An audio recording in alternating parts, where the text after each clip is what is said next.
Hi friends, அஸ்ஸலாமு அலைக்கும். குட்டி மினி விலாக் பார்க்கலாமா? மசனகுடியிலேருந்து கல்லட்டி வழியா நாங்கள் ஹில்ஸ் ஏறி ஊட்டி வந்துட்டோம். ஊட்டி வந்ததுக்கப்புறம் சாக்லேட் வாங்கலான்னு சொல்லி இங்கே நிறைய சாக்லேட் கடையெல்லாம் இருக்குது. நாங்கள் வந்து சாக்லேட் ஃபேக்ட்ரி அங்கே தான் வந்திருந்தோம். இங்கே பார்த்தீங்கன்னா சாக்லேட்டை விட டாய்ஸ் அதிகமாக இருந்தது. கீ செயினு, ஃப்ரிட்ஜ் மேக்னெட்டு, அதுக்கப்புறம் face cream, face pack, lip பாமுன்னு சாக்லேட்டை விட இந்த ஐட்டம் தான் அதிகமாக வச்சுருந்தாங்க. அதுக்கப்புறம் பார்த்தீங்கன்னா வெரைட்டி ஆஃப் சாக்லேட் நிறையா இருந்துச்சு.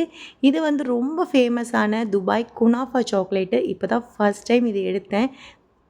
எப்போவுமே ஊட்டி வந்தால் மிஸ் பண்ணாமல் சாக்லேட் வாங்கிருவோம். இந்த தடவையும் சாக்லேட் வாங்கியாச்சு. அதுக்கப்புறம் பார்த்தீங்கன்னா மாஸ்மெலன் வச்சுருந்தாங்க. ஏற்கனவே வாங்கின மாஸ்மெலன் அவ்வளோ டேஸ்ட் இல்ல. ஸோ அதனால் அது வாங்காமல் சாக்லேட் மட்டும் வாங்கிட்டு நாங்கள் கிளம்பிட்டோம். வீட்டுக்கு வந்தோன்னே பார்த்தீங்கன்னா, இந்த குளிருக்கு நல்ல சுட சுட மீன் குழம்பு, அதுக்கப்புறம் மீன் தொக்கு, மீன் ஃப்ரை, நல்ல சூடான சாப்பாடு, நைட்டு செம்ம டின்னருங்க. இப்போ தான் ஃபர்ஸ்ட் டைம் என் சேனலை பார்க்குற மாரி இருந்தால் சப்ஸ்கிரைப் பண்ணிவிட்டு அப்படியே ஒரு லைக்கும் கொடுத்துருங்க.